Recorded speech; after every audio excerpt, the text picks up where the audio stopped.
Hello everyone, welcome to my live stream. My name is Denise Hutchins and I'm broadcasting to you from Studio Mikarts. Our charity of the month, which I was finally able to decide on today, is Food Empowerment Project. We haven't supported them before, but I really like that they offer several different sort of cultural cuisine cookbooks, vegan cookbooks. There's Chinese, Lao food, Filipino food, and Mexican food, and they're currently working on a soul food cookbook, and that's something kind of unique that I found about about this organization. So I chose them for April. It's Thursday, so that means it's time for more illustration work. We're going to be working on my birthday Gryphon's illustration for 2024. That's this year. And we've got almost all of the base colors put down. Some are going to have to be, like, this is supposed to be about the same color, but this was done on a different day, and so it ended up being very, very different. But the first thing I want to do is a pretty big undertaking, which is to add more green to the background so that these little flower garlands and things will stand out more than they currently are. So let's get started with that. I've got my watercolor paints here, and oh, hold on, here comes my big dog Aoife. Let's see if Chappie wants to come too.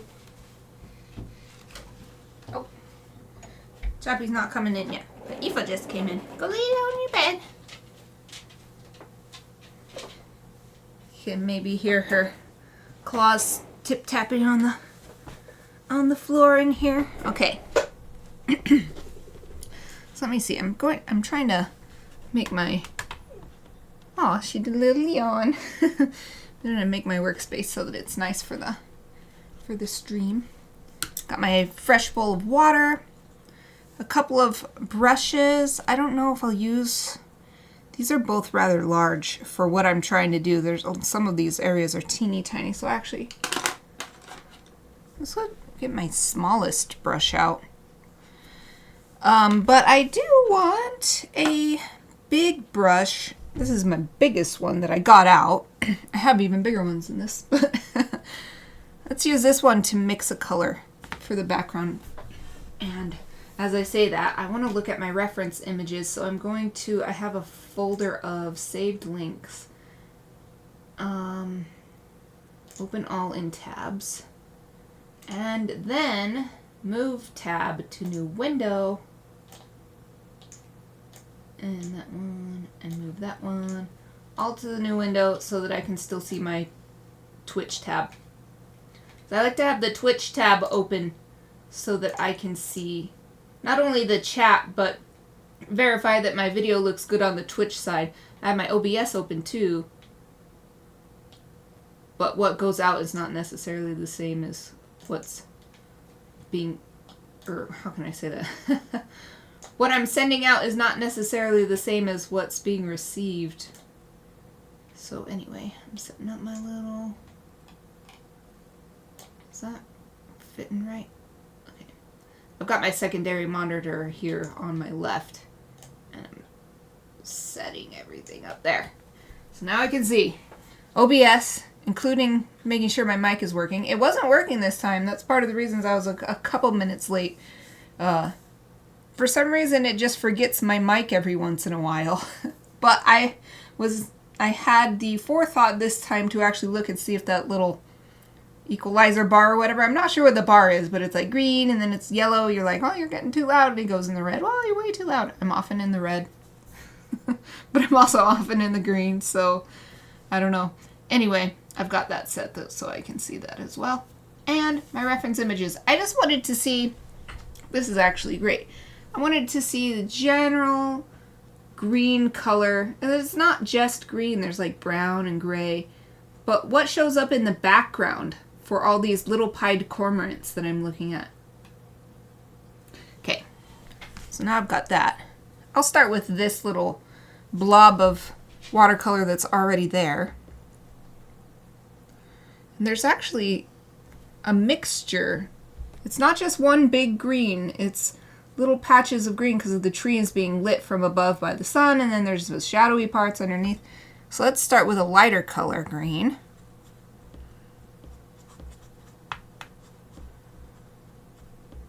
I'm just getting a bunch of water onto my really bright green right here to start with.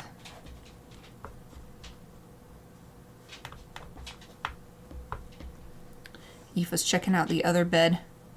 This Jappy's not in here, so Aoife decides she wants that bed. Yep, she's circling around. And she just plopped down. This green paint straight from the palette is a little bit too vibrant. I don't want it to overpower the foreground. I just want it to help the foreground stand out. So actually I want it to do the opposite. Instead of overpower, I want it to empower the foreground.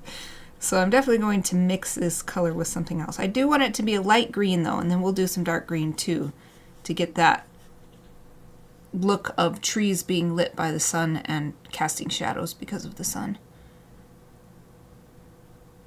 This is such a big area. I also want to mix as much as I can. Because that's why this wing is such a different color from the rest of the body right here, because I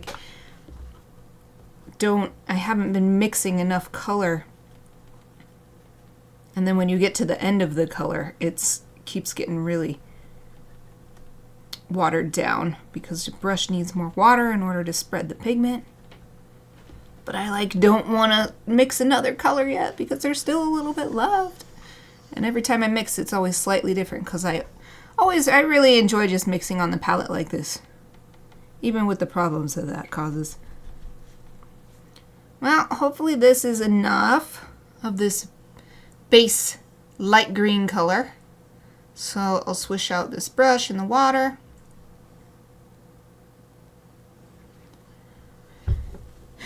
And what color do I want to mix? Maybe a little of this brownish, something to tone it down a little bit as far as vibrancy goes. So maybe adding a little bit of this brownish yellow. It's probably yellow ochre or something. I don't know the color names. I use my basic kindergarten style color descriptions. Brownish yellow. Yeah, I ever make some art supply line, all the colors will be names like that. Not quite teal, not quite aqua. I like that. Yay. Yeah, just toned it down just a little bit. I'm actually going to use my fingers to squeeze out as much of the pigment from the brush.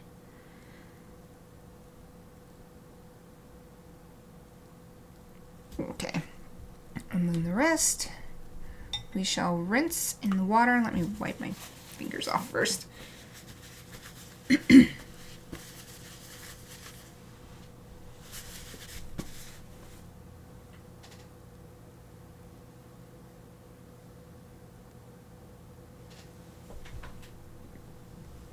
Okay, rinse out this brush. Since it's watercolor, you don't really have to worry so much about rinsing your brush out right away, but I just like to do it so that I don't forget later. And then it's ready to use if I want it again in a second.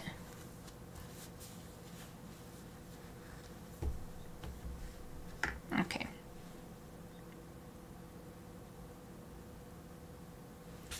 Set that like that.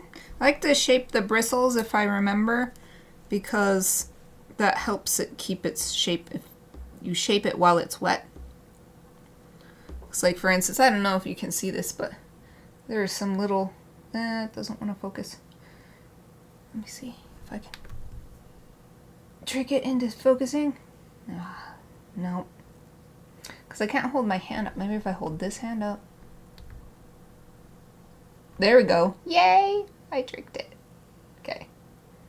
Well, you still can't really see it very well, but there's little bristles sticking out from all sides on this one.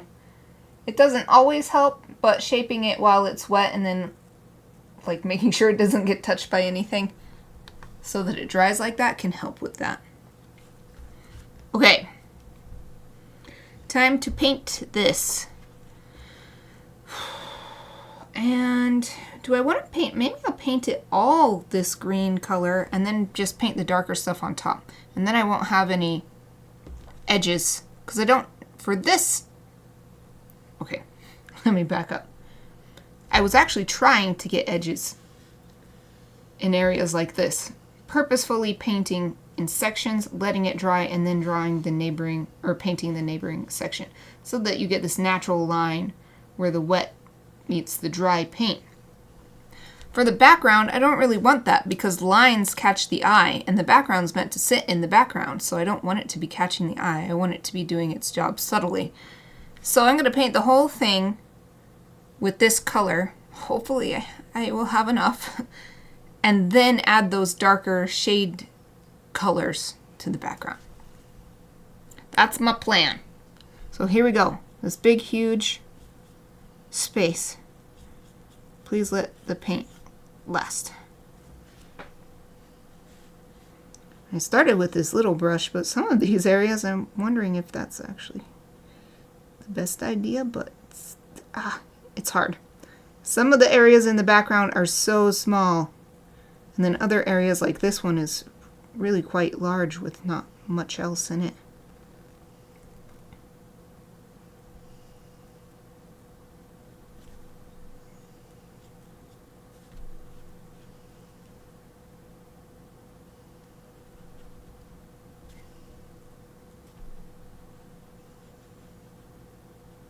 The nice thing about this being a verdant background, a verdure background, that's a word I learned recently when I was a grammarian for a Vegan Toastmasters Club a few weeks ago. Verdure, it means greenery. Anyway, the thing that's nice about it is that even if I don't paint this super evenly and flat, that's fine because the trees are not super even and flat.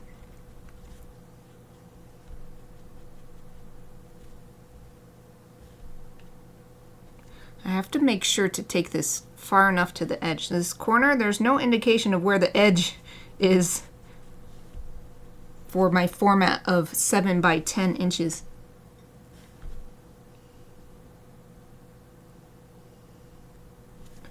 I've found in the past when I've actually drawn the boundaries on the watercolor paper, while yes, that solves the problem of being able to tell where that edge is, on the other hand, once you scan it and then go to print it to the size you want, it's not necessarily going to come out that same size, and so sometimes those boundary lines are visible in the final image, and I don't like that. So that's why I just try to do my best to remember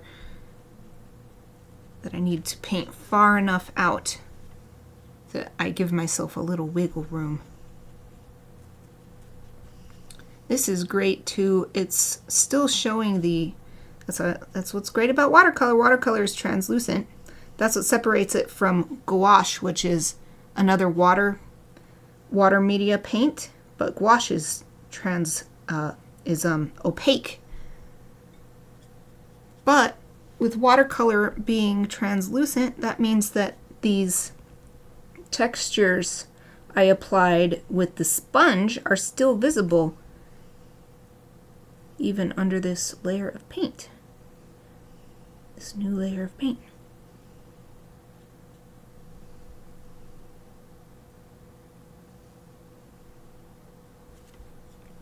Around these flowers is especially where I was thinking I needed this tiny brush, and it is coming in super handy because it's very easy to paint with the same speed thanks to the tiny brush. Okay, there's a little section up here I need to get before it dries.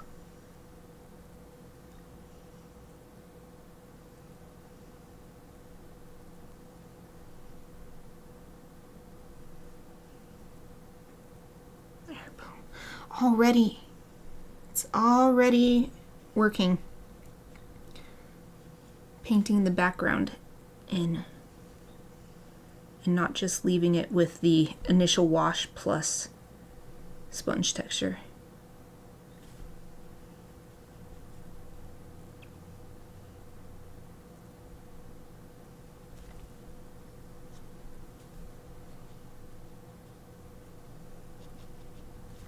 It's actually kind of reminding me of inking with a dip pen. You just have to keep dipping it in the ink pot every few seconds. It's the same thing happening here. I have to either dip it into the paint to get more pigment, or if the brush is just getting dry, dip it in the water.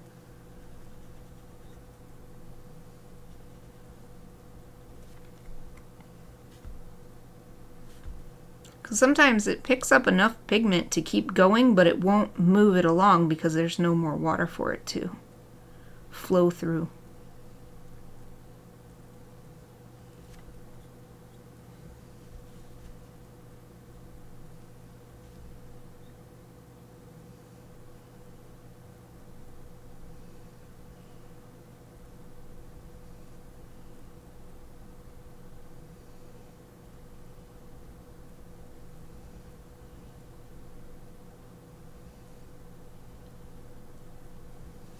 Woo!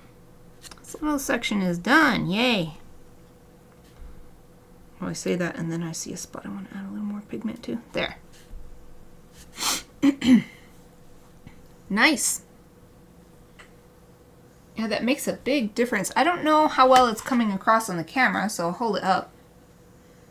But look at how these flowers for this garland are now standing out so well. Before, they were almost invisible.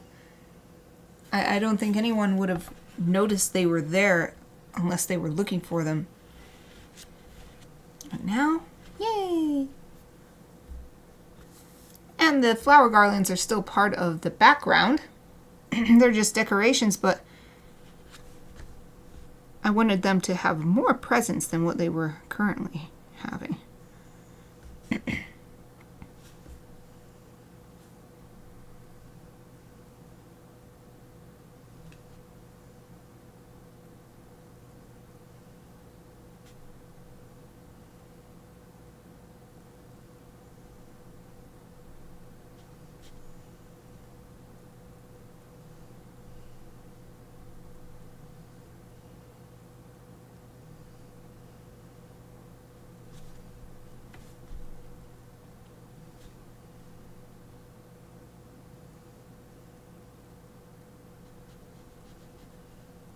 Dang it, there's a little hair right there, but I can't get it because it's in wet paint, so I'll have to wait till later. I love this textured watercolor paper, but it also means it hangs on to hairs, mostly pet hairs, but I think sometimes it's actually little hairs, little bristles that came out of my brush.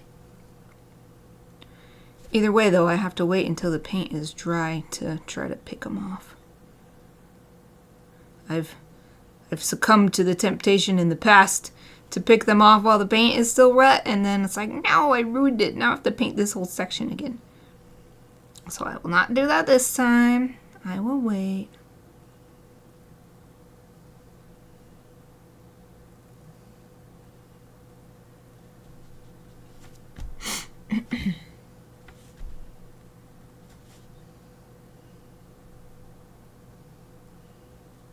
Eva's snoozing.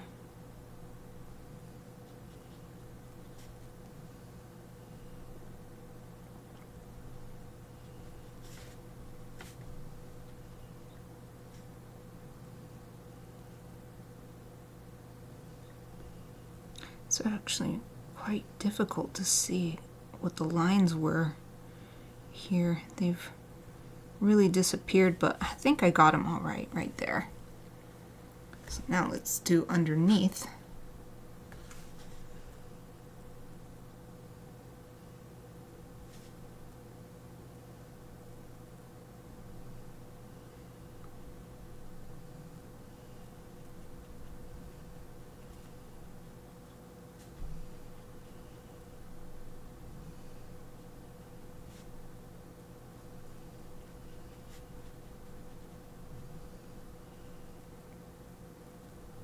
Hopefully this will obscure that little unintended splotch I did yesterday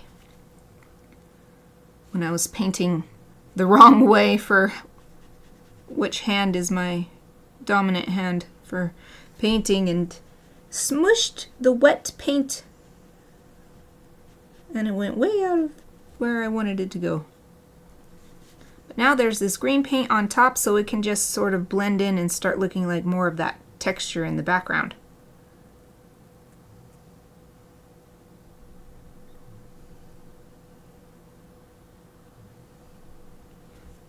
In fact, I think it's blending in so well I might not even need to use Photoshop in the end to make it clear what's supposed to be wing and what's supposed to be background, because these foreground colors are just the base colors. They're going to get a lot more rich by the end. There's something I like about physical media art is that almost chaotic nature. You can never quite predict what it's going to do. You can get really good at controlling it, but you never fully, you can't control every variable, including yourself. And leaving those little instances in can actually make it more interesting to look at.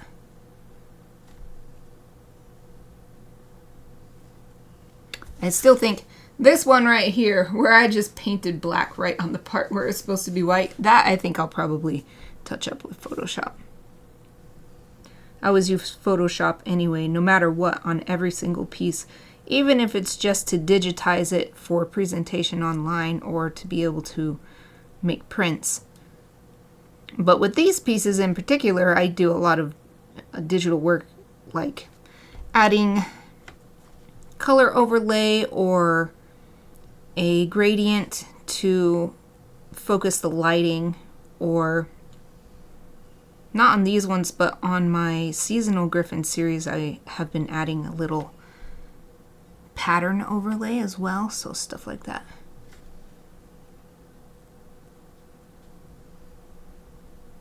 So touching up any little missteps is just a small part of the stuff I do on Photoshop.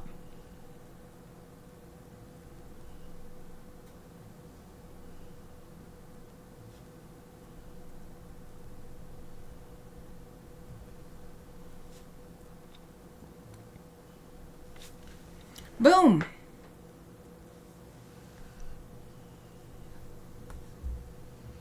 Yeah, I think that even on the camera, I'm looking over here on my screen, I think even on the camera it's capturing what a difference it's making by putting this color in the negative space.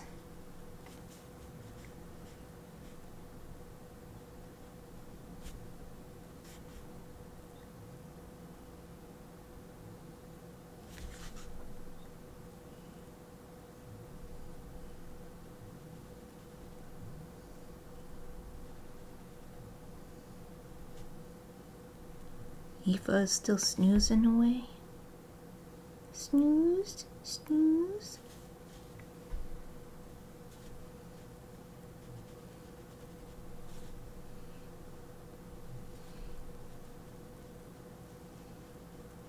I think she might be having a bit of a dream because she doesn't usually breathe this hard unless she's dreaming.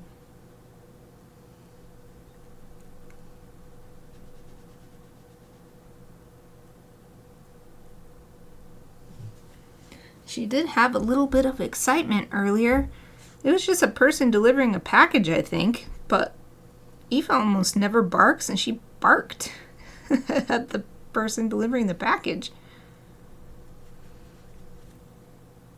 Might have been because Chappie barked first. Chappie is way more barky. Especially the longer she's been with us, she's gotten more and more confident, which means more and more naughty.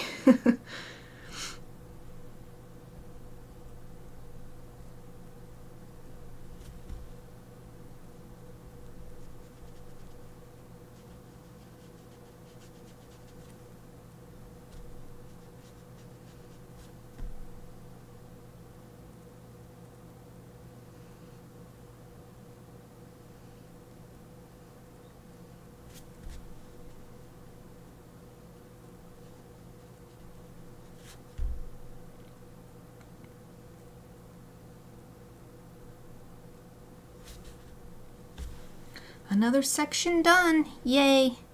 Just going to try to pick up only a tiny bit of paint because there's just a teeny tiny little triangle right here.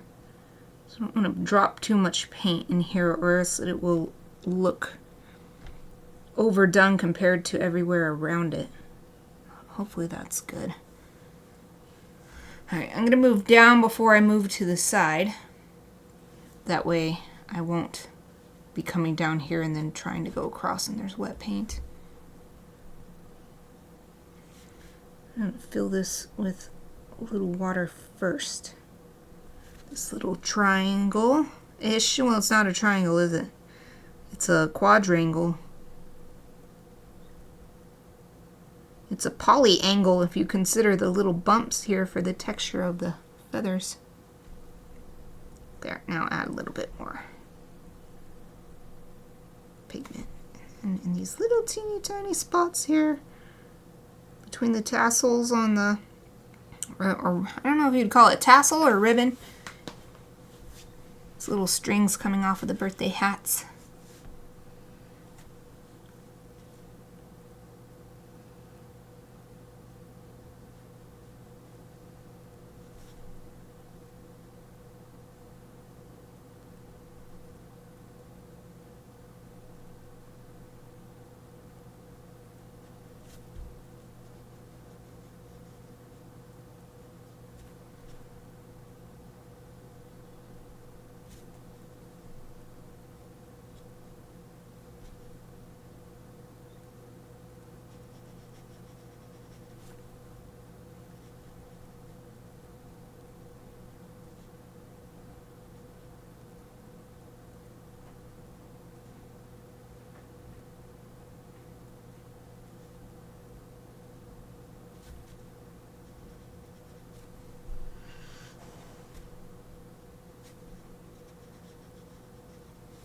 Feeling a lot better mentally today than I was yesterday. Still feeling kind of sick. A bit of a headache, bit of body aches. Not so bad as yesterday, but still there. And then also runny nose and sore throat. But mentally feel much better. So I don't think I will try to accidentally end my stream early or anything this time. And I got started pretty much on time. Yay, good job, me. So I could finally decide on the charity. The charity was really bothering me. I was like, should I just choose another from my existing list? And I could have done that, but there are so many charities out there, so I was sure there was someone else I could feature that also shares my values and does things in a way that resonates with me. Even though I am against animal exploitation, and I think that it is important to have many different ways to speak to people about it. For me, I don't want to share anything that makes people feel scared or sad. I don't want negative emotional manipulation, in other words. And so I've been trying to find charities that have a positive message, that they're doing the work, but they're doing it with a positive message. And so the Food Empowerment Project, when I was looking into them more, I'd already looked into them earlier this year because I was like, oh, Filipino food cookbook, yay! Because I have many Filipino friends and they're always talking about their delicious foods. So I want to try them, and so now I have this cookbook. Oh, Wolf, hello! Wow! 9 months! Hello and thank you! Yay! Welcome, welcome! How are you today? 9 months go so fast. When you get to the year mark, I'm going to be offering you another chibi, just so you know. I decided that last year. When Exie got a year, I was like, oh, I want to do something special. This is so amazing. So, you're definitely on the list, too. I figured, like, the first, you know how everybody has that first badge? Everybody who has that first badge, I'll offer, and it's definitely just an offer, not a requirement.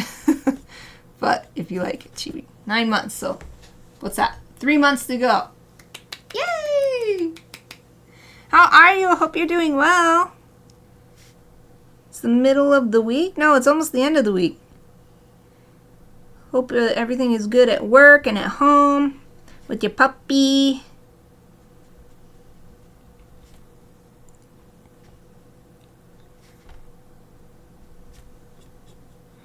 It seems like I actually will have enough of this color. I mixed enough of the color. Yay! Decently.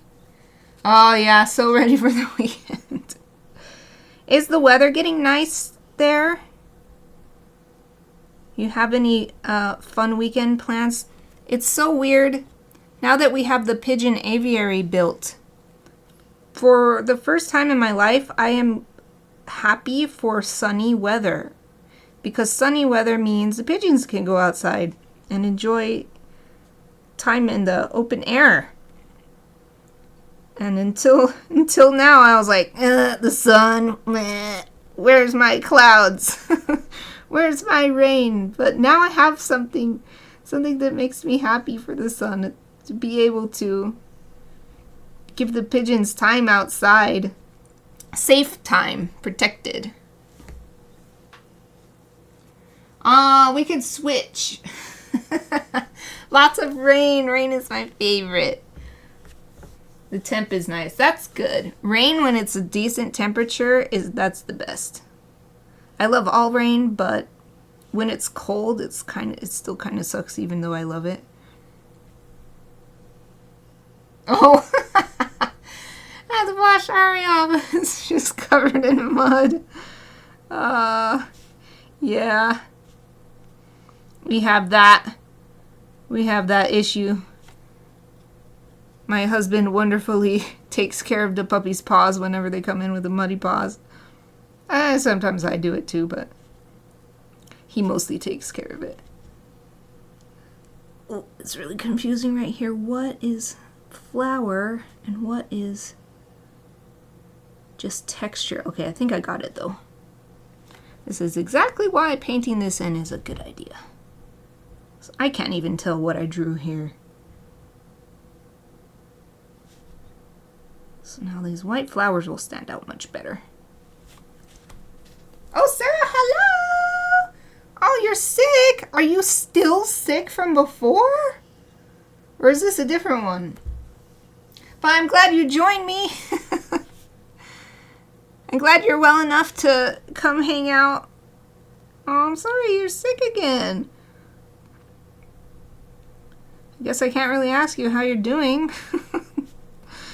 I am also sick, but just barely. Just have a cold. I have the con plague. I went to my first con since the pandemic started, and of course I got sick. But it's just a cold, so the most medicine I've taken so far is just some ibuprofen to help with the headache and the body aches. Once again. Wow, every time you see him. Wow. That's amazing. You get sick every time. Every time you go visit your nephew. Well, maybe at least this is some time to chill out and catch up on any fun stuff that you've been wanting to do. Yeah, that's what it seems like. At least every time you tell me that you went to see him. Well, hopefully he's now building up plenty of immune response for future defenses.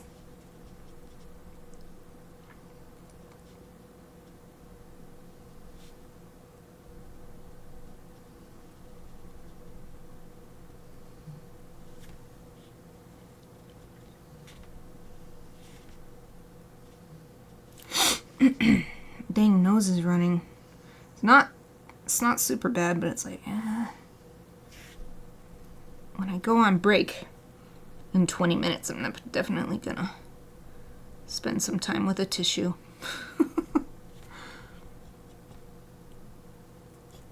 It's not like dripping out in my lap or anything, but it's just kind of annoying. And I'm trying not to sniff too much on stream because I imagine that's kind of annoying to hear constantly.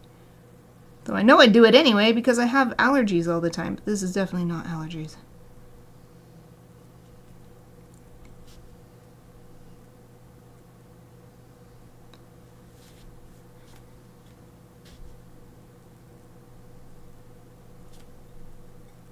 I was saying yesterday that even though I got sick, and it's ironic because I was skipping cons and, well, not skipping, but choosing not to attend cons all this time because I didn't want to get sick, that it was still worth it to get sick to get Sean Astin's autograph in person. Even considering that it was only like 60 seconds because he had so many people in the line that he actually came out while we were waiting in the line outside, and he came out and he said, they said that I have to sign faster or we won't be able to get through everyone. So I was able to shout, thank you, to show that I appreciated that. But yeah, it was like sign, selfie, leave. That was it. Still worth it though, because he really is. He was my favorite character in the Goonies. I just always identified with Mikey, and I've always loved pirates, and I'm sure the Goonies is a huge part of it. The other part is Pirates of the Caribbean, the ride at Disneyland. I rode on that every single time we went to Disneyland when I lived in California. And then, of course, when he got cast as Sam, my favorite character, already existing, my favorite character in Lord of the Rings, when those movies were made, and he was cast, I was like, what? I know, this is someone I actually know from a thing I know that I like. And then he has done the best Sam of any visual adaptation that I have seen, because what I've seen is the Rankin Bass adaptation of Return of the King, and the Sam in there is alright. But then there's that one that was in the middle, and it was just called Lord of the Rings, and it was like a, what is the term? I can't remember what the name is. Hold on. I'm going to look it up. It's, okay. It's so bad. It's like rotoscope animation. Lord of the Rings rotoscope. And the Sam in there is so bad. Ralph Bakshi. The Ralph Bakshi Lord of the Rings. Admittedly, I've read up on it in the past, and there seem to be a lot of extenuating circumstances. Like, the movie isn't that bad because that's what they thought was good. It's that bad because things kept happening or whatever, and just it ended up being bad. But anyway, the Sam in there is just terrible. Like an embarrassment. It's so bad. And so, Sean Astin's Sam is the Sam that I see when I read the books.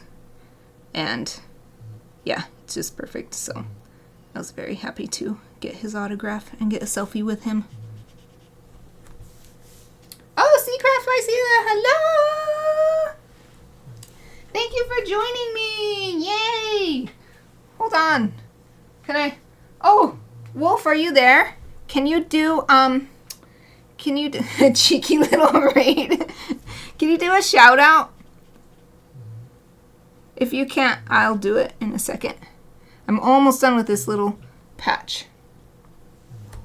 Oh, I was seeing that. I actually stopped by your stream a little bit for like 1 minute before I started my stream.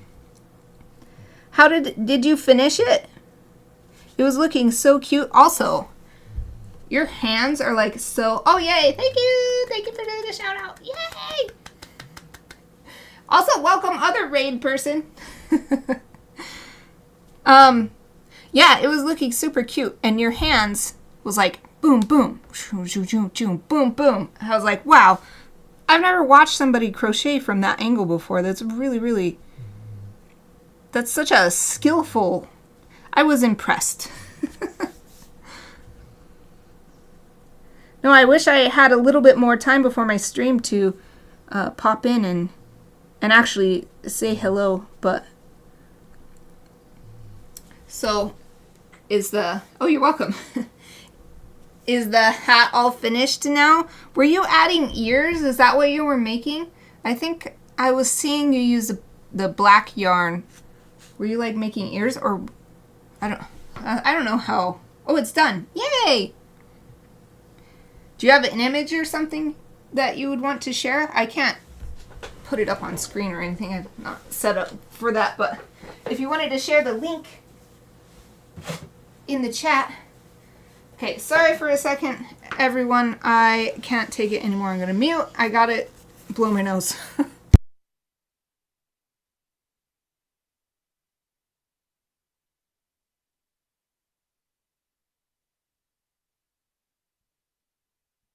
Okay, I'm back.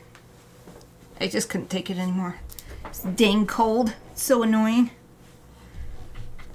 Let me get a drink of water too.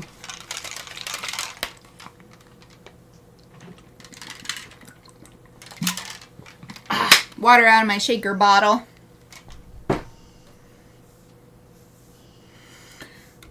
Oh, and about 17 minutes till break time. We got all of this light green done in the background. I think. Do I need a little bit more up here? I think I might. Hold on. I think I missed a little teeny tiny bit. I can't tell. There. There, surely that's good. There. Just there. Haha. Okay. Oh, let me click on this.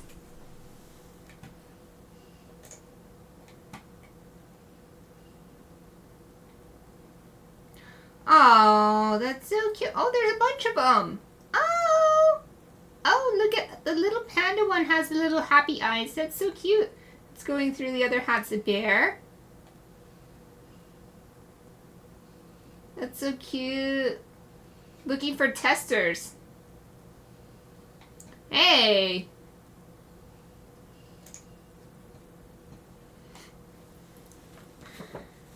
Sarah has a nephew. Sarah, you should look at those hats. I don't know any babies personally. But yeah, I have to say either the panda one or the brown bear one is my favorite. They're both very, very cute. I mean, they're all cute. Are they really soft too? They look so soft.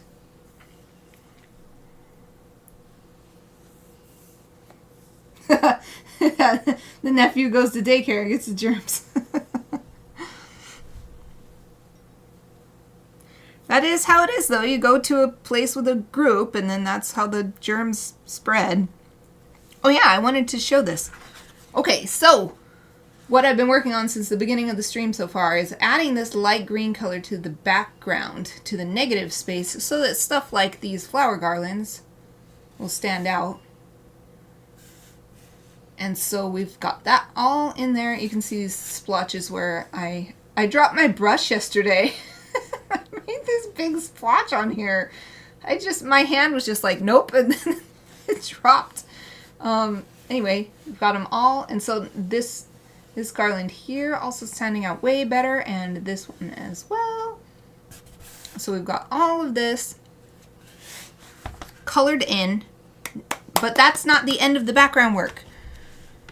I'm looking at a big long list. It's just like a Google image search of little pied cormorants, and I'm seeing the background, and there's not just one green color. There's like brown and yellow, and there's even just a darker green because of the areas of the trees that are in shadow. So the next thing I want to do is mix up a darker color green and start adding, and especially lower, because the sun is hitting from up top, so lower we'll do a little bit more of this darker color. He's always sick. How old is he again? Like a year? like 2 years now. I think it was. I don't remember. Well, thank you. So many details. I like to make the detailed work, if possible. Though my newest challenge to myself is trying to make more dynamic work as well. So more action. Let's see. For the shadow, let's add some brown to this existing green.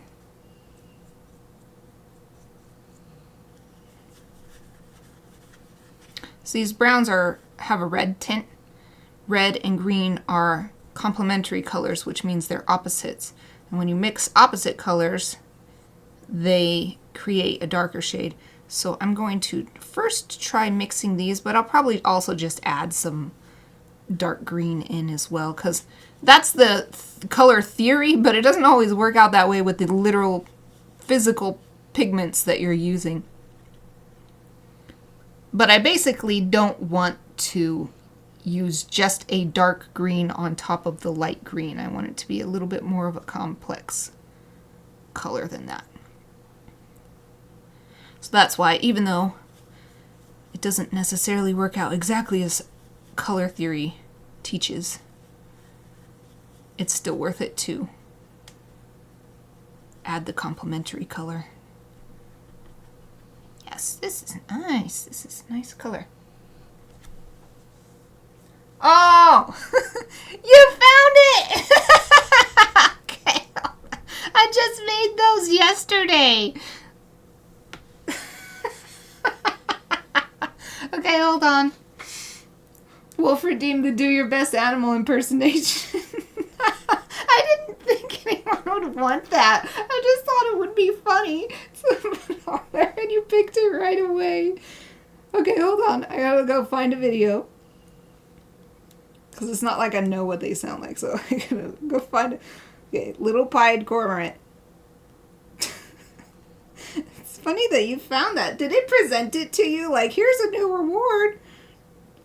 Because there's so much stuff to learn about for Twitch, and it's hard to have the time just to learn about them, but I finally figured out these channel points and made a couple things, so... Okay, let's see. Here's a video of one. I'm going to turn my sound on. Oh, there's it stretching its beak. Let's show you. I don't know if it's going to make a sound, though.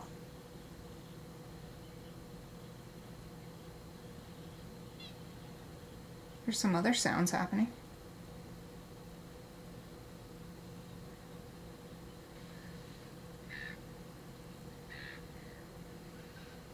Make a sound, buddy.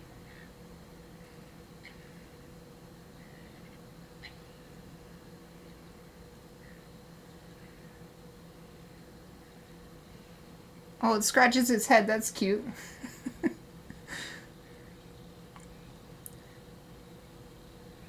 If this one doesn't make a sound, I'll search for call.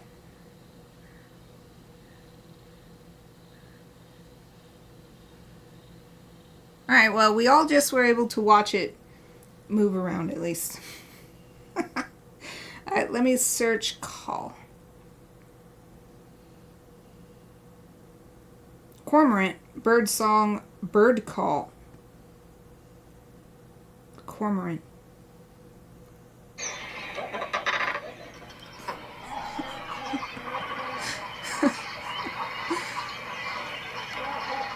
This is one of the pictures I drew.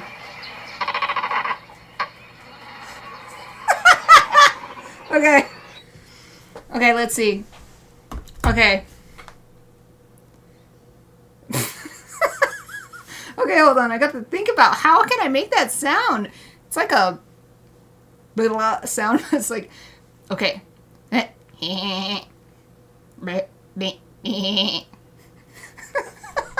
was that? Was that good? Does that count? Was that worth 500 points? I don't even know if that's this actual Little pied cormorant, or it has the picture, but it just says cormorant. Works for me. Yay! That was fun. Wow, thank you for redeeming that.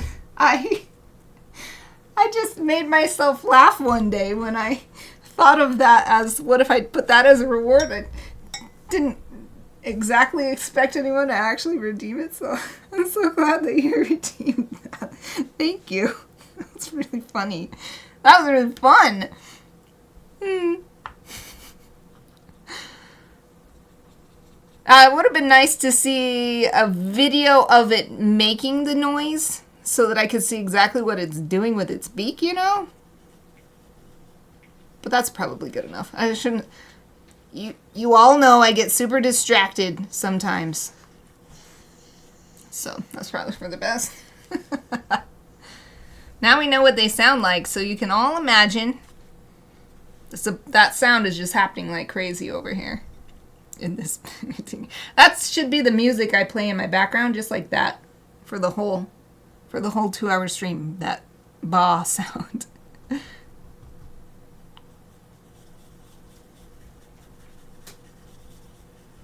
I've seen lots of other channel points rewards. And some of them are really nice. I think that they're like nice as in kind. Being kind, like telling the streamer to hydrate or to stretch or something. But I already sort of have that built into my stream, so I was trying to think of stuff that just makes it fun. Just fun things to do. But also not something that would be completely distract from my project, since this has been, I know I talk about it all the time, this has been amazing for my progress on my illustration portfolio and just creating work so that maybe someday an art director will see my stuff and be like, wow, look at what she's making. This is perfect for this project that I'm doing. You know, stuff like that. It's been so hard to create enough work to be able to show that I have a work ethic and that I'm making consistent work. Live streaming this year has been amazing for making progress in that arena. So I was thinking of rewards that would just take a couple minutes or something like that. Okay, I think this is a nice shadow color. Worst case scenario, we could put another kind of green in the background too. But this is definitely darker than what we have, but it still has some of this light green that was the base for this color. Okay, rinse the brush out.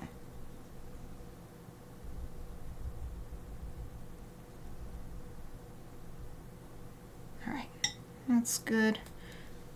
Shape it. Oops, I dripped on the table. There. Oh, 5 minutes till break time. Well, in 5 minutes, I think I can paint some shadows in this. Some shadowy foliage in this section. I'm going to start from the bottom up this time. I did top down for the light green. But I like going bottom up because I want the shadows to be larger toward the bottom, where more shadow would be falling because this light is coming from above.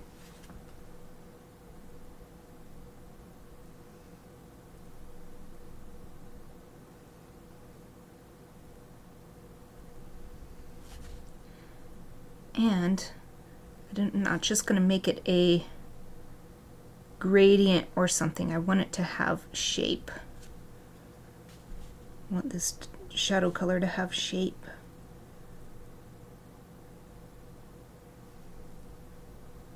Ooh, and this is great because this green was really close to the brown that I used for these leaves, but now they're standing out more.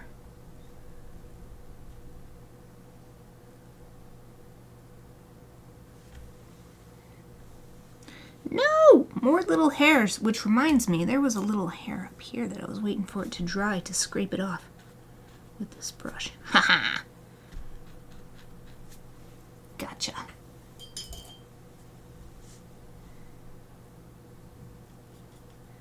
Now, let me pull up. There was one specific image I really liked the way the background looked. It was a blurred background, but you could still see a fair amount of texture in the trees. Oh, I think it was this one. It's actually featuring a little black cormorant. But we need the trees more than we need the bird. So I can see how these shapes are, the shapes of the shadows in the trees behind.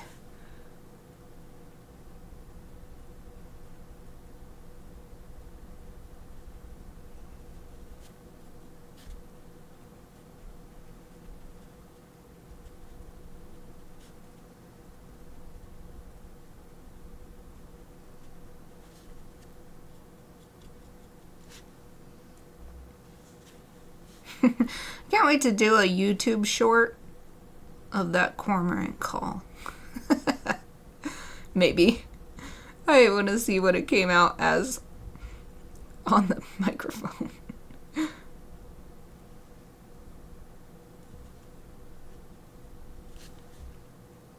Come join my stream for animal impersonations.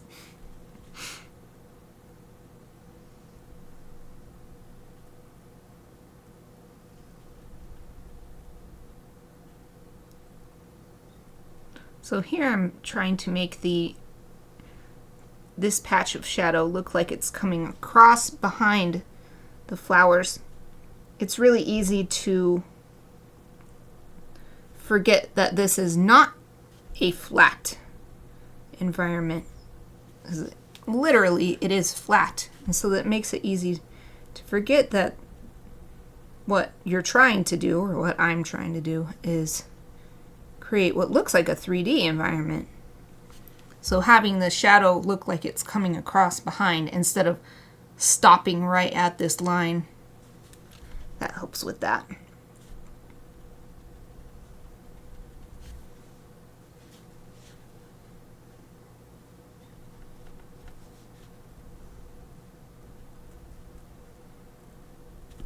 As I get higher up, I'm going to do more splotchy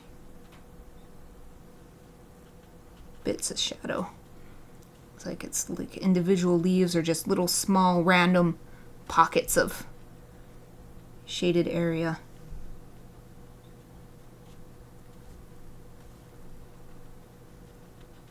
And then maybe a little bit extra in the corner for a bit of a vignette effect.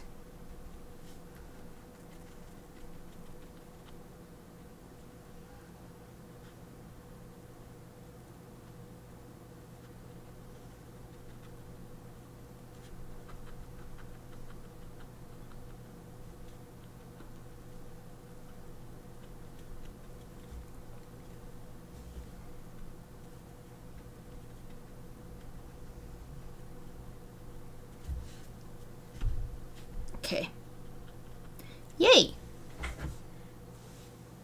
It is break time, and I think that's a good place to stop for break time. Let me show you what it's looking like so far. So this is a dark green on top of the bright green, so that I'm not necessarily trying to draw anything specific or paint anything specific. Just give the effect of a verdant background.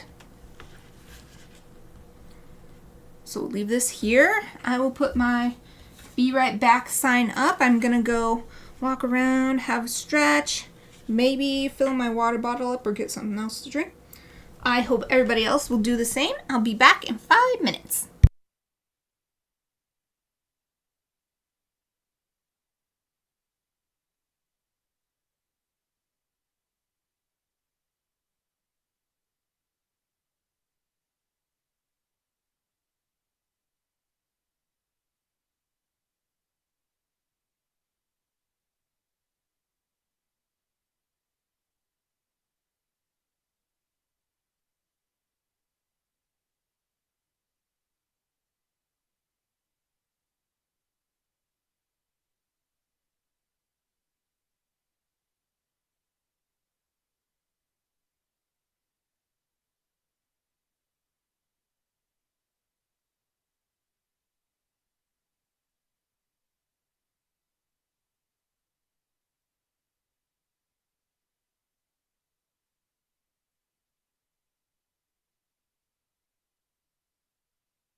everyone. I'm back and I said Wolf donated $15 to our fundraiser. Thank you so much. I'm so happy. Yay. Thank you, thank you, thank you. So wonderful that I'm back from break and see that. Thank you so much, Wolf. Yay. Wow, and a $15. That's more than the $10 that we were aiming for. Amazing. We opened it up. We opened it up today. I finally decided on the charity today. Oh, thank you, thank you, thank you, thank you. I think I forgot to turn my mic up because I'm so excited. Okay, turn my mic back up to normal levels. Oh, thank you so much. I'm so happy. Oh, it just makes me so excited to try some of the reason I found them in the very first place, Food Empowerment Project, for their Filipino vegan cookbook. I told this story earlier. I don't remember if you were here or not, but I have so many Filipino friends, and they're always talking about amazing Filipino food, so I wanted to try some vegan versions, and they have the cookbook there, and I actually have the recipes are all just available for free on their website, so yay, I'm so happy!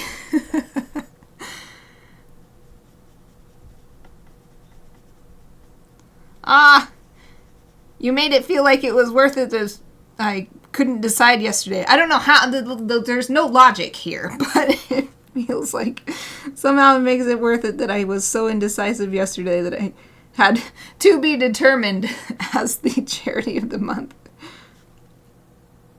It is super excited. I haven't published it yet because I'm not done with editing, but I finished the initial write-up for my roundup post on my blog, and that's where I post, well, aside from Discord, where I post about the charity donation, and it turns out we broke the record again. So we broke the Twitch viewer count record last month, and we did it, or 2 months ago for February, we did it again last month too, so that's so exciting. It's such an exciting day, yay!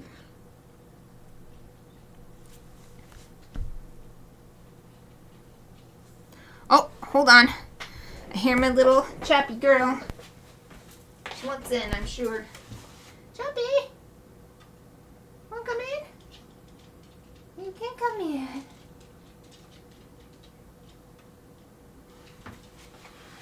Yeah, Aoife's in your bed because you took so long, so you gotta go in the other bed. I don't know if you can hear her claws, but she just walked across the floor and laid down in the bed.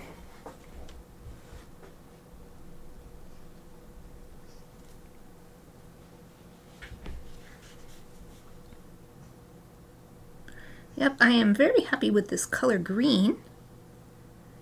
I think it works nice as a shadow color in the background. Once this background is done, I will feel confident going forward with adding more shading and richer color to the foreground elements.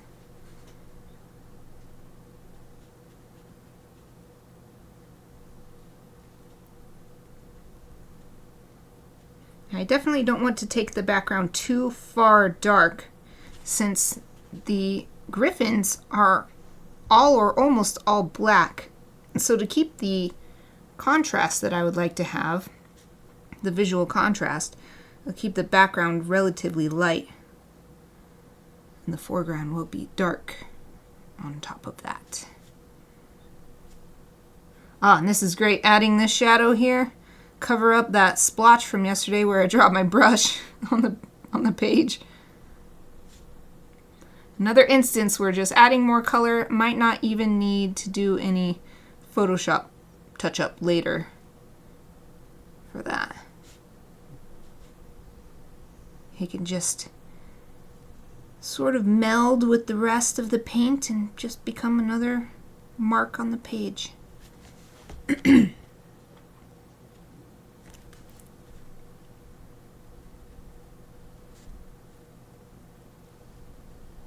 So I did these areas really solid dark green. And as we go up, I'm doing more patchy application.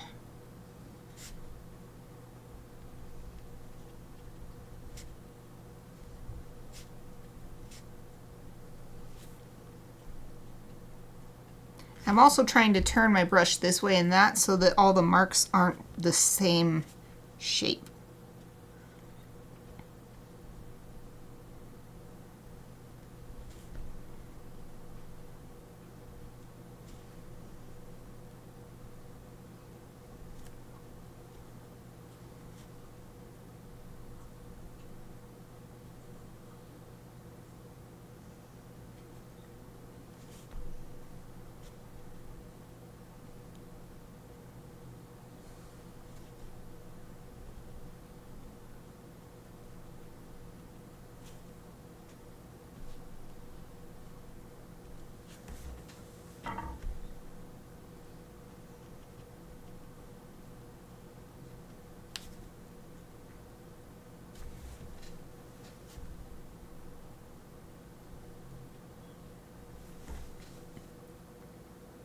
Yay.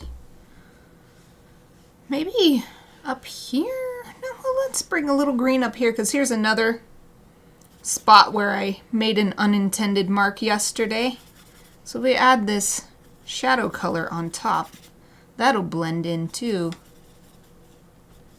I had three areas where I made unintended marks yesterday, which was one of many things that proved that I was not feeling 100% myself from whatever this cold or whatever it is I have. The biggest thing that I tried to do yesterday was end my stream half an hour early. I don't think I'll do that today. Today, I'm feeling much better today. Not all the way better, but much better. Yeah, that is awesome. Let me show you how this is blending in so well. So we put the layer of light green on, and now we've got the dark green on. Whoops, I was holding it a bit too high.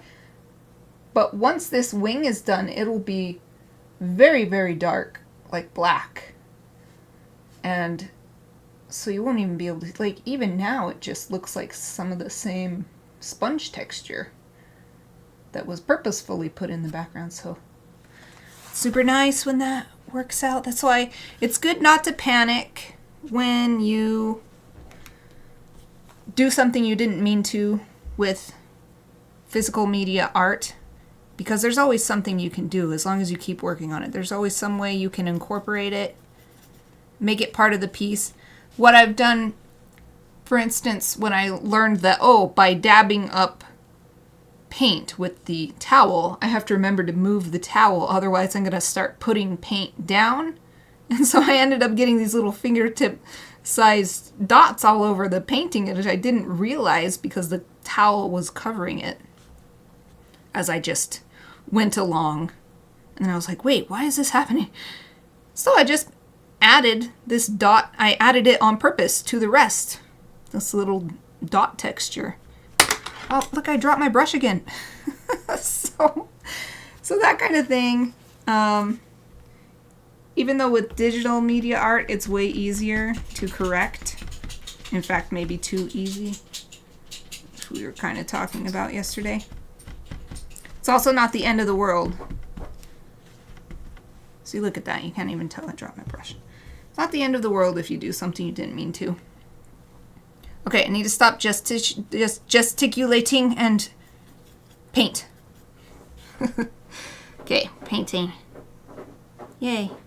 Well, if you're hearing a scratching sound, Chappie's making her bed comfy.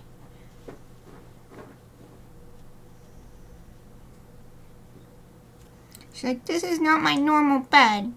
It's not as comfy as my normal bed. Even though it's literally the same bed, it just has a different color.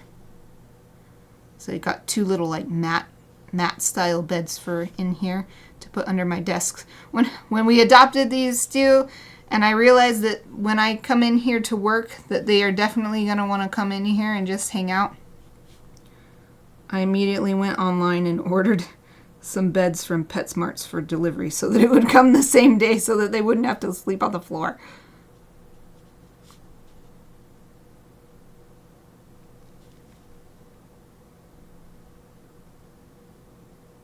So they have the same size, two little, like, they're just mats. They're not that, I don't think they're the comfiest beds, but the big super comfy ones I couldn't afford, so I got these thin mat ones.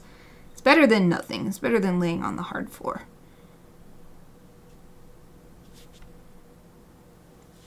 Surely if it was that bad, they would leave. But instead, they always ask to come in. Chappie's extremely subtle way of asking to come in is walking up to the door and seeing if it opens. So I always listen for her claws on the floor. Because Aoife will go boom, like knock on the door. You can definitely tell when she wants to come in. But Chappie just will walk up to the door, wait a minute, and then slowly walk away. And it sounds so sad. Her little claws on the floor walking away all slow. That's why I always pop up. As soon as it sounds like she wants to come in, I always pop up to let her in.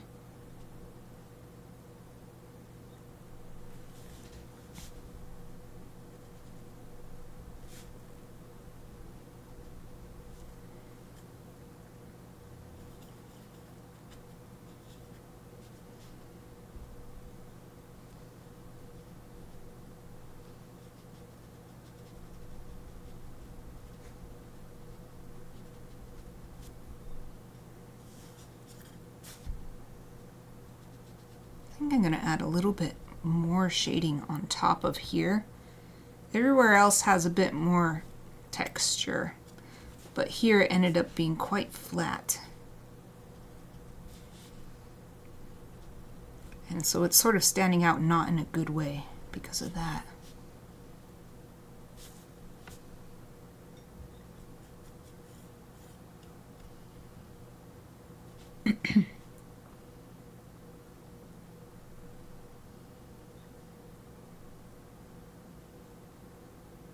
I want to make sure to get some of this darker color around little tight areas like this so that again it doesn't look like it sort of stands out in a not a good way. If you conveniently avoid all of the difficult to paint areas when adding stuff like this. It sort of breaks the illusion and makes it too obvious, like, oh, well, this is a painting. Like, it's not like I think people don't think it's a painting when they're looking at it, but I'd like the audience to get, the viewer to get lost in the image and not distracted by the construction of the image.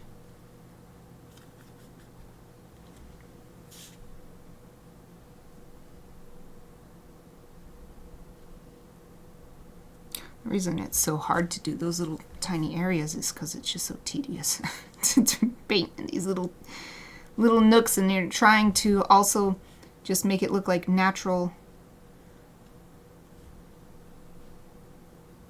sort of chaotic leaf shadow shapes. It's also fun too. I'm not complaining at all. It's fun. It's very fun. It's a puzzle. Every illustration project I set myself is just a puzzle that I create and then I have to solve.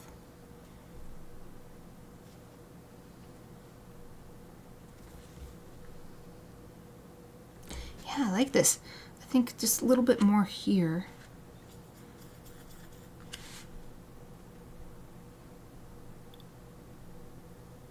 Especially nice because this part of the beak for the parent that's holding this cupcake here, I painted it the wrong color in the first place. So adding this darker shadow next to it will help it stand out better.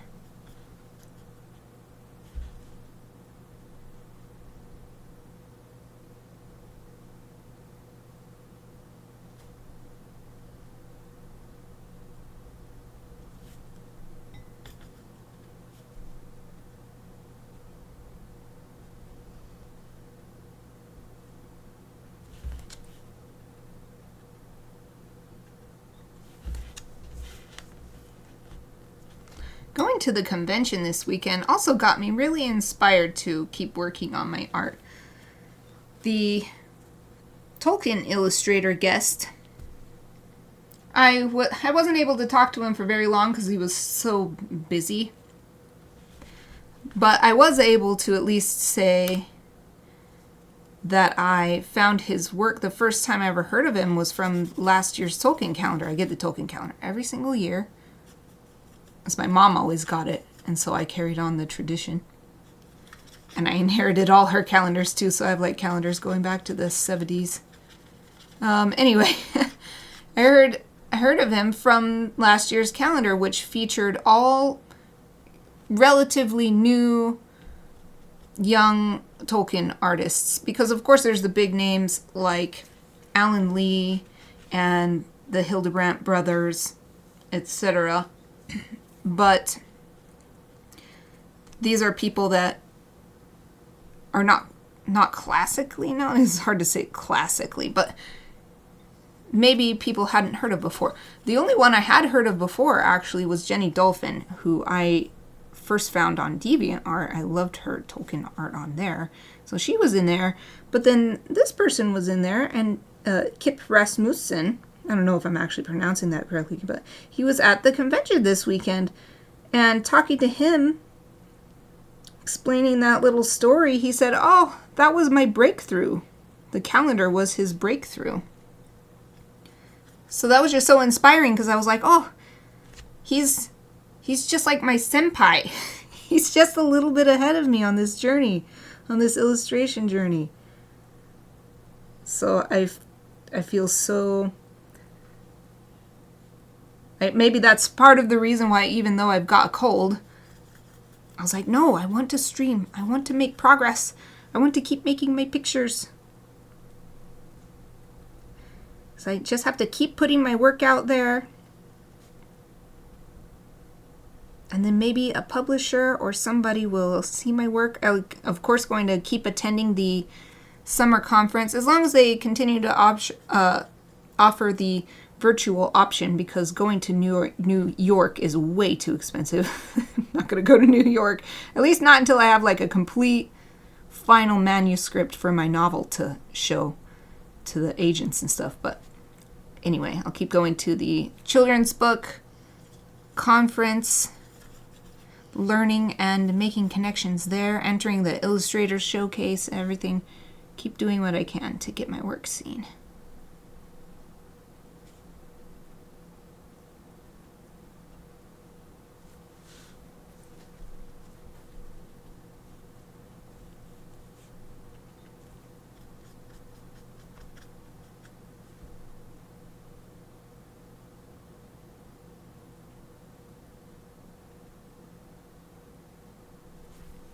There, that's better. That's so much better. Yay.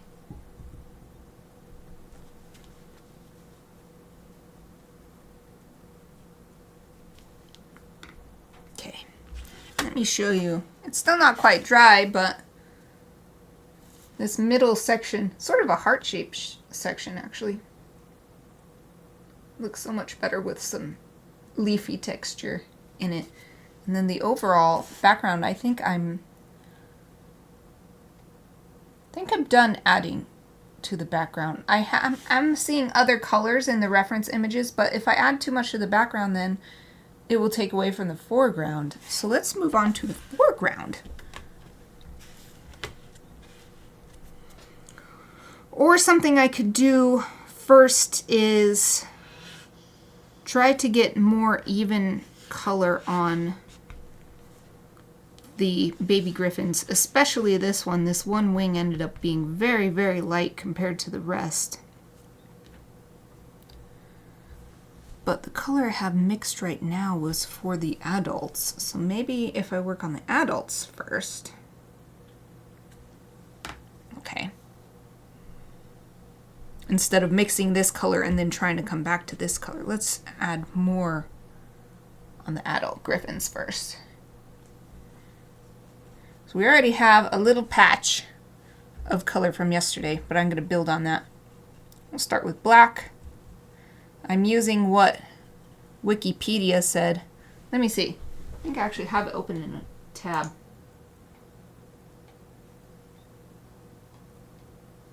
Description. Glossy black.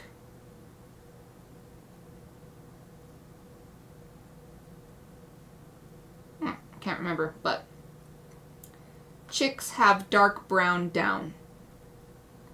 Immatures are dull blackish brown. And I remember it saying somewhere, here we go. The entire plumage is black with a greenish tinge, except for the sides of the head, chin, throat, upper neck, which is white. So anyway, using that description from Wikipedia, I decided to make this a brownish black for the babies, and the adults I have been giving a greenish black. So the greenish black is what's mixed right now. So instead of trying to override that to make a brown one, let's just use what we already have and make more, and maybe a slightly darker shade, which is already pretty dark because the base is black and I've been mixing green into it.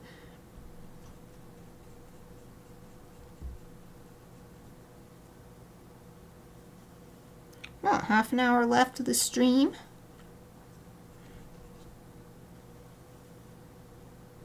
I want to make sure to mix enough. I wasn't using this big brush yesterday. This big brush seems to be doing a really good job at getting me enough pigment to last. Okay, now let's add some green. Well, maybe not as much green as yesterday, and then that way it will be a darker shade.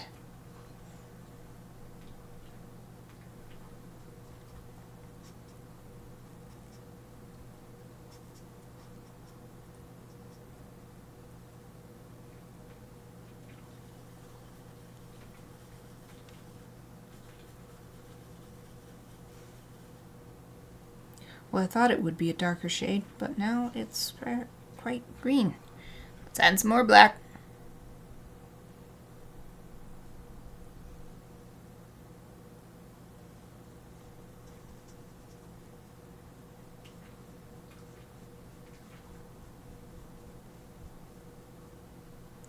This process takes time, but I actually quite enjoy mixing the colors. Trying to find just the right color. Alright, I think that's good. I'm going to squeeze the brush out. Get as much out of the bristles as I can. Okay. Wipe off my fingies. And also I got a little splotch on my desk. There. And rinse out my brush.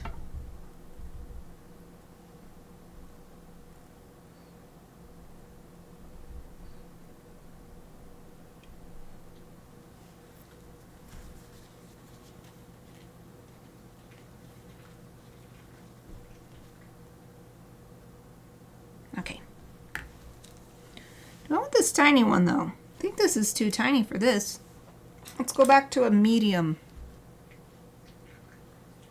This is the next size up that I have out of my current collection, but this is a 1 and this is a 4. This is a 12.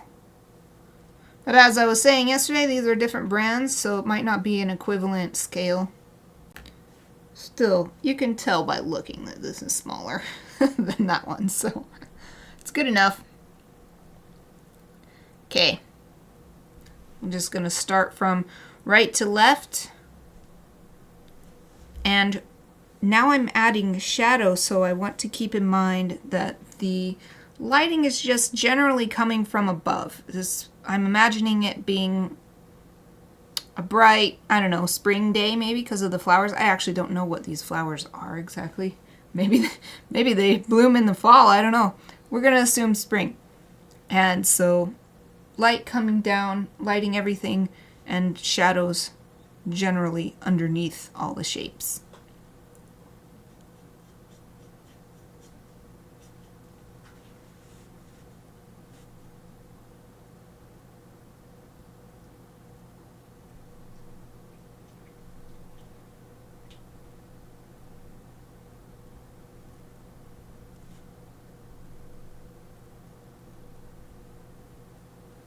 It's the inside of this leg right here. Be shaded, but I think it will have a little bit of light hitting it on the knee here. So I'm going to, I rinsed out my brush and then I dried it off fairly well too. And just try to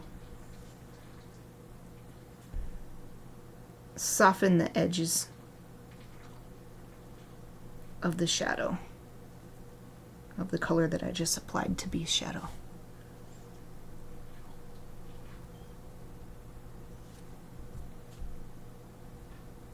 There. So I'll show you what I did. Just made a little bit of a gradient here between the top and the bottom. Exie, hello! Welcome! I'm so glad you can make it! Yay! Oh, thank you, thank you, thank you! I made quite a bit of progress. Got that background, like I was saying yesterday, got that background in there. So everything stands out much better. How are you? I hope you're doing great. Hope that you've had a wonderful day so far.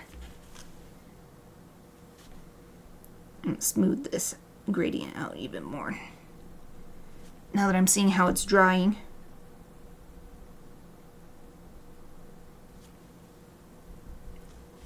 There. Nice. Oh, thank you. Ah, it's so good. It's so good to hear that you're doing all right. You're welcome. How am I? I'm good too. I'm feeling a lot better from my cold. Not over it, but definitely better than yesterday. I'm not going to end my stream early. My mind is like way better than yesterday. Physically still a little meh. But yeah, not the worst.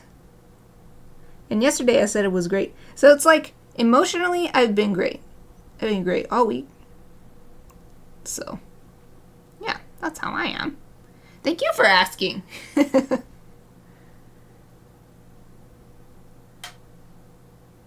I think I've been cheered up too by having the pigeon aviary, not just knowing that it exists and knowing that my pigeons now have a way to be outside safely.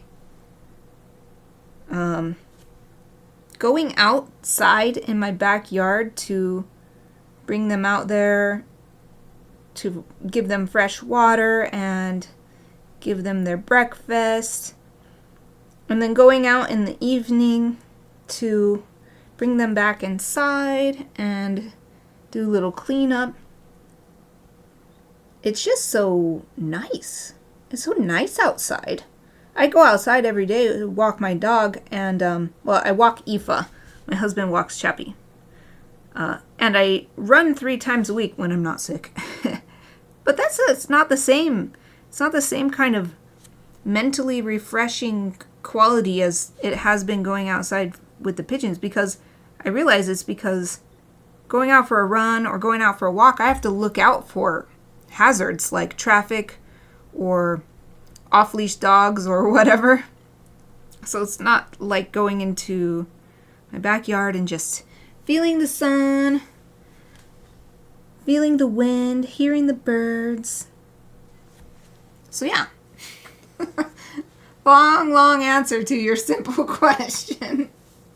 Oh wow, you're streaming for 4 hours. Wow, what were you streaming?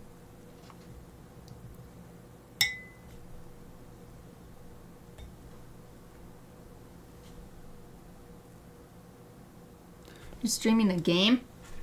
Streaming art?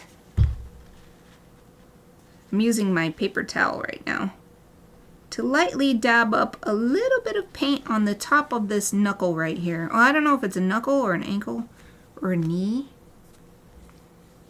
But basically, I think a little light would be hitting there, so I'm pulling a little paint while it's still wet off there.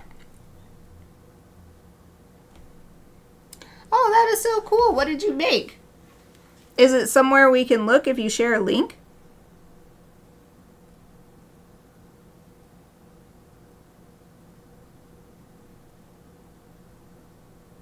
I would love to see what you made.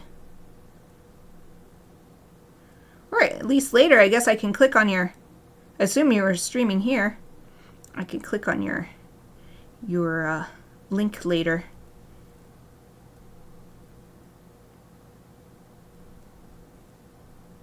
And watch your recap. Oh, that's nice. Oh, that reminds me of stuff like back in the day. People would just, this is a long time ago, people would chat with me on AOL chat, like AIM. AOL Instant Messenger. Oh, that's so old. Anyway, but people would do the same kind of thing, so to like chat while I was trying to get a project done or whatever. That's so nice of you.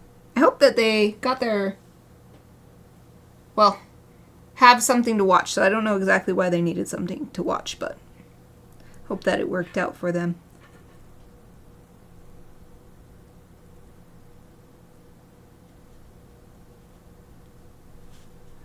So for this wing, I think I'm going to mostly paint it black, and then I'm going to take, well, this black that I've mixed here, I'm going to take a little bit off with a paper towel just on this side, because this little baby one is casting some shadow, and then perhaps the, I mean, definitely on the downside of this wing here, the bottom side, the bottom side of the wing, it should be darker just because it's curving under, but this little baby one might be casting some shadow. And then even the neck of this Gryphon itself could be casting some shadow. But on the outside edge, I think there might be some reflective light coming from the environment. Don't click on your link. Oh, okay. Roger that. I can put it on mute. Oh, okay. Well, thank you. Thank you for stopping by after your stream. And I do appreciate that. I do appreciate your consideration. So I do want, I don't think any kids watch my stream, but in case they did, or in case anybody who would feel uncomfortable with PG-13 or above, you know, I like to make it a nice space for anybody like that. So I appreciate that you always help me out in that way too. You always think about that.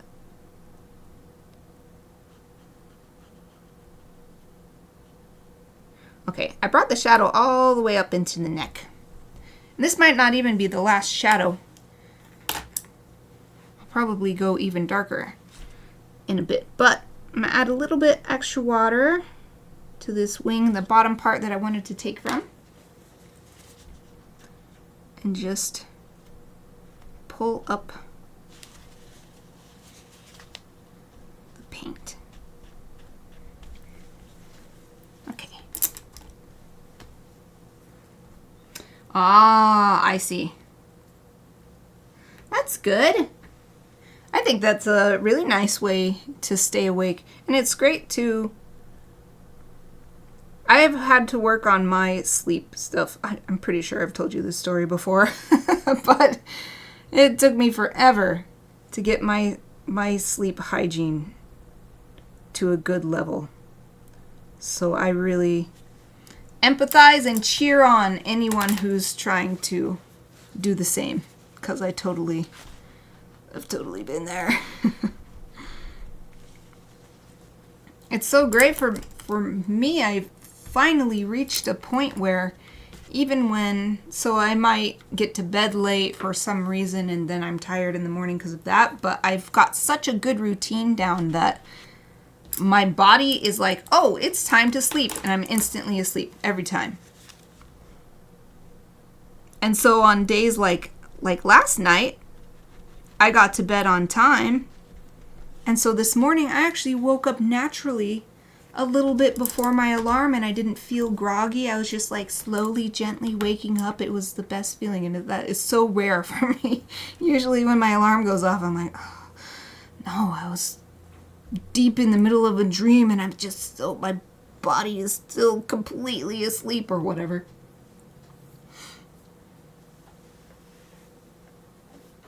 Working on a game and making the 3D models for it. Oh! Oh yeah, yay! I'm excited to see them. Was it the game you were talking about before? That, I think you said you were learning a programming language for it. I asked you what it was then, but I can't remember. What was the game? Oh, it is the same. Yay!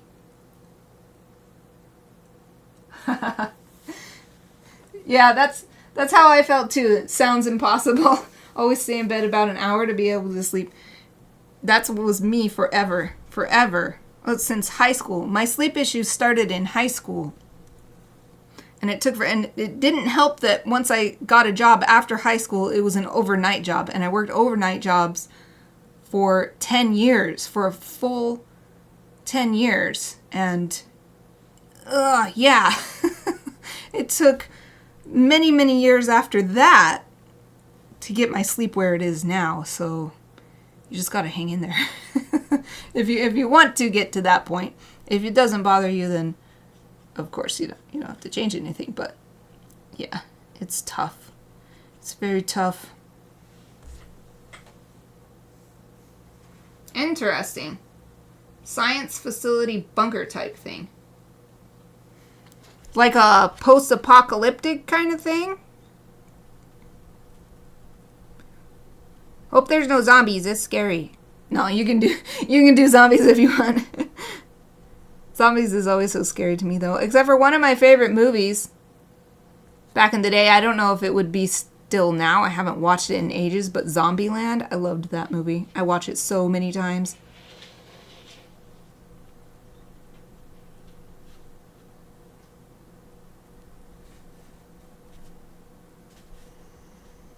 But zombies have always been too... I don't like zombies. Like the first nightmares I ever remember having had zombies in them. I think that's part of the reason why.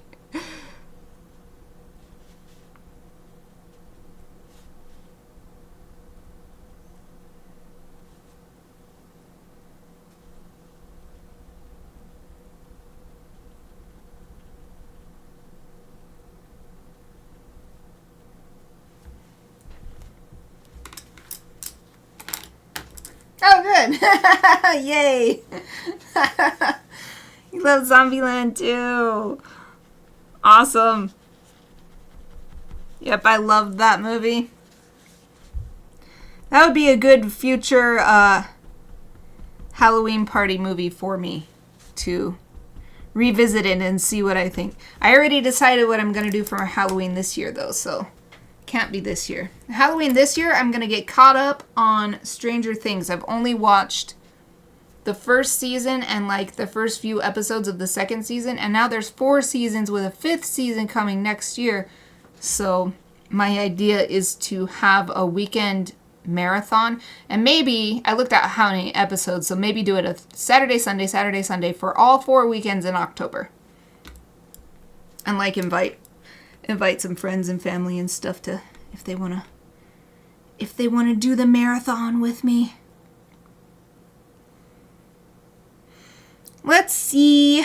I'm just looking at where do I want to move on to next. Do I want to do anything else on this one or move on to this? We have about 15 minutes left. I think maybe I want to add a little bit more. Because this is meant to be like a spiky crest thing. And I've lost a little bit of the spikiness.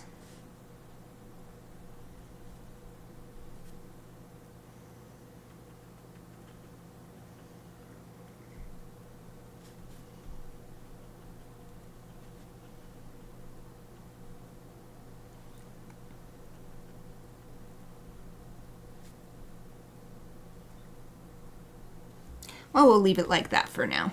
You can always add more. Plus, there's the step of, I like to add ink after the watercolor, and so we can add even more spikiness then. Or maybe adding the white gouache or white ink on top too. Okay, so let's work on this one. Do I want to use this brush, or do I want to go back to the tiny size 1? This is so small, I might want to do this one. Let me see if I have something in between these two sizes. This is a 1 and this is a 4. Be nice if I had a 2 or a 3. I have tons of brushes, but they're not organized. They're just, well, they're organized in that they're all in a little reused tin together. That's it. They're not organized by size or anything. Oh, is this a 2 I see? Haha, found one right away. Excellent. It was the first one my eyes lit upon. Lit upon. And it's a Princeton brush. I have so many Princeton brushes. Pretty sure it's because of Art Snacks. Art Snacks always send this Princeton brushes. This one is cool though. It's called Glacier. And look at how it's like a clear ice.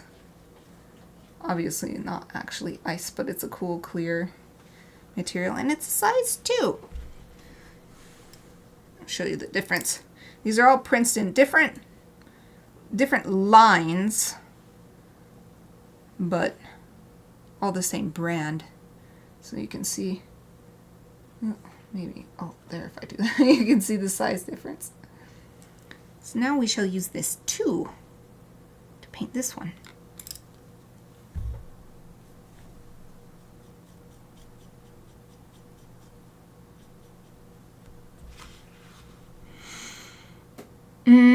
I want to look at a reference.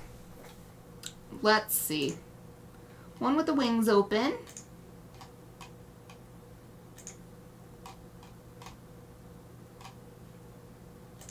That one that was on the video was perfect. I actually, I can't search because it's, because my keyboard.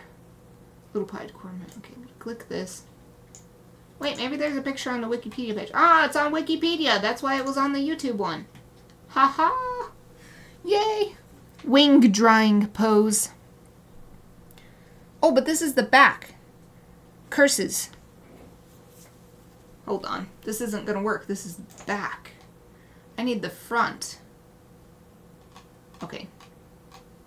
One of these times, like, maybe once I get the utility sink installed in here, the next thing I will start saving up for through Patreon is a wireless keyboard and wireless mouse, because that's why I can't type, because I'm sitting here, but I stream through my PC, which is over there, a completely different workstation, and the only thing is I can reach my corded mouse over here. So just now I copy pasted the words little pied cormorant and put it into Google search. Okay, here we go. Oh, this is so interesting. This is clearly a little pied cormorant, but only the face and the little bit of the neck, like I'd call it a bib, is white. The chest is black. I wonder if it's maybe still a young one. Well, this has the wings open. That's what I want, but I need it from the front. There's one coming into land. That's from the back. Oh! Oh! Hooray!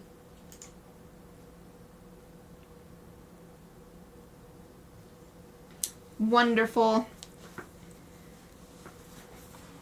So I can see the lighting exactly where. So something that I've always noticed when I've painted birds, or wings, let's say wings, because these are griffins, is that these longer feathers tend to let light through. So they actually, regardless of their angle, are often lighter than the rest of the wing, just because there's no layering of feathers here other than where they crisscross with one another.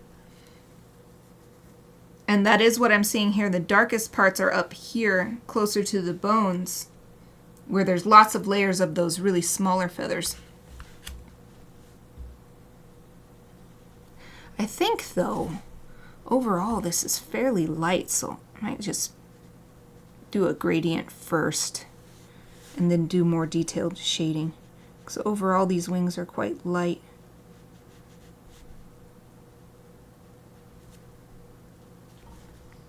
So I will apply the paint and then thin it out and brush it downwards to create a gradient with the darkest stuff at top and the lightest stuff at bottom. And then we'll add more details in a later pass.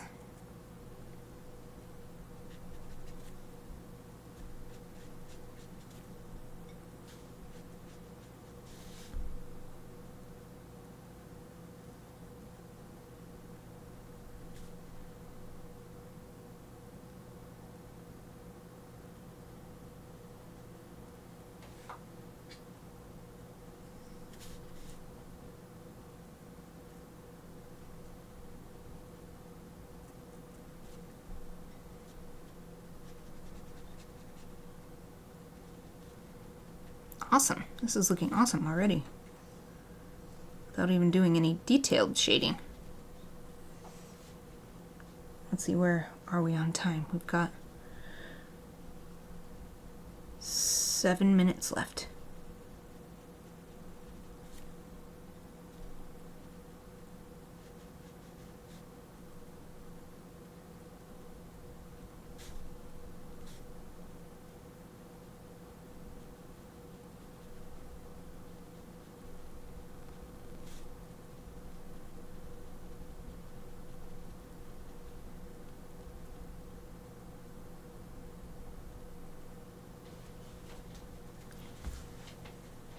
Yes, I like this. I like this gradient. Oh, you can even see it without me holding it up.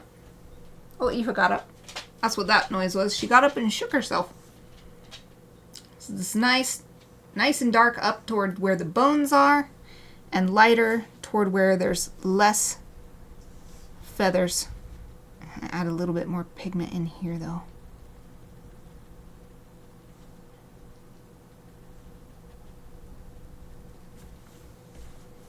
Yay! Well, with these last 6 minutes, let's do the same thing on the other side.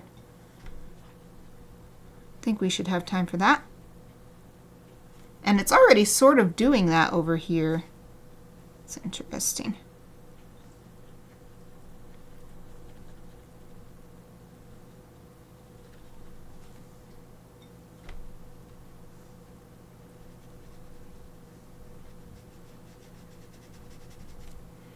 Alright, this time I got the page wet, and then I'm going to apply, and while I'm doing it now, apply the pigment second after doing that. Clean the brush and, well, rinse the brush, and then dry it a bit to make the transition between dark and light a little more soft. And now we just need to make these feathers down here a little darker than they currently are. But hopefully not too dark because they're at the bottom of this gradient.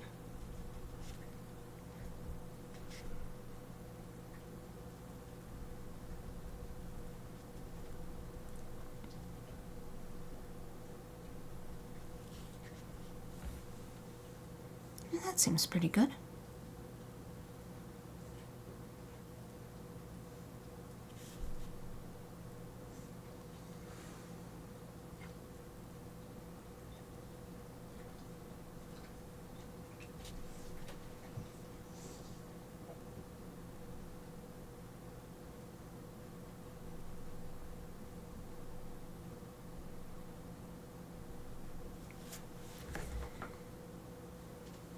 Sweet. Oh, it took like hardly any time at all. Let's keep working on this one. Maybe we can even do this little fellow. Hardly any area to paint on there.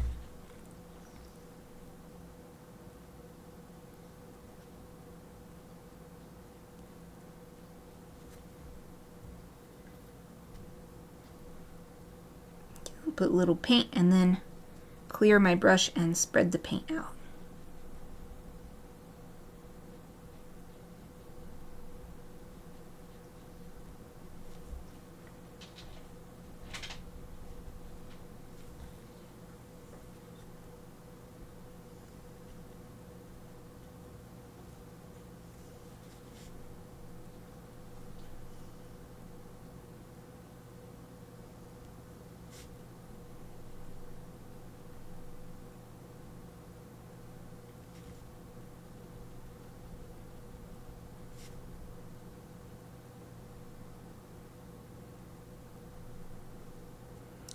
legs done. The arms are actually already so dark that I'm going to just leave them for the next pass. So let's add a little bit on the head and neck.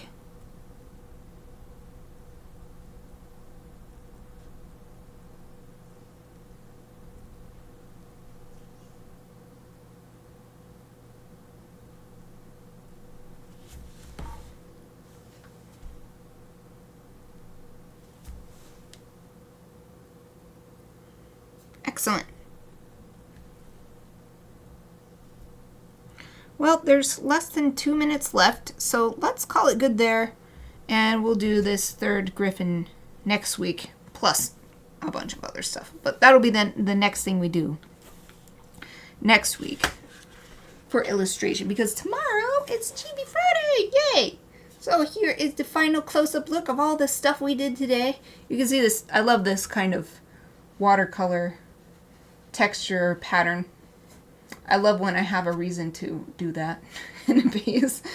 So we got the background added and started adding more shading and just a darker overall color to these adult Gryphons. And still pleased with how the texture turned out in the background here. So overall, I think this is a nice bit of progress, especially compared when I take a progress picture and look at this compared to yesterday's. I think it will be a marked difference. That's what happens with a good solid 2 hours of work. Oh, thank you so much. You're so kind. Thank you, thank you. It's always the colors. Oh, well, color is my favorite. Color is my favorite, so I'm happy. I'm happy that that's something that you like about it. Oh, I have to take a drink of water real quick. Yay! Okay, let's find somebody to raid. Let's see who is... Turn my phone back down. Who's streaming right now? Well, we can raid Margot Simone Art again. Yeah, Axis Games is streaming, but they're not doing a game that I've played, so... I don't know if I would play this one, because I think this is a scary one. I don't like scary stuff. Yeah, let's raid Margot Simone Art again. Oh, you're welcome! Thank you very much for joining me! I'm always so happy to see you. I'm so happy to chat with everybody. I'm so honored that everybody joined me, especially today. We had so many people. Wolf and Sarah, Exy, Seacraft by Celia joined us with a raid. Okay, hopefully you can still hear me all right. I'm over here at my PC. As I always say, I much prefer to stream or to raid on my PC because I can type with a keyboard and not with my phone to chat with the streamer that we're raiding. Alright. Slash raid. See that little ranger out going. Okay. I'm just watching my own little icon go by. Okay. Simone Art. Boom! Yay, it started! Okay, while the countdown goes, I'll be back tomorrow with Chibi Friday. I hope to see you then. Thank you so much for joining me today. Wolf, thank you for resubscribing and for, blowing our charity donation goal out of the water. That was so awesome. Oh, okay, it's ready to go. Let's click the button and raid.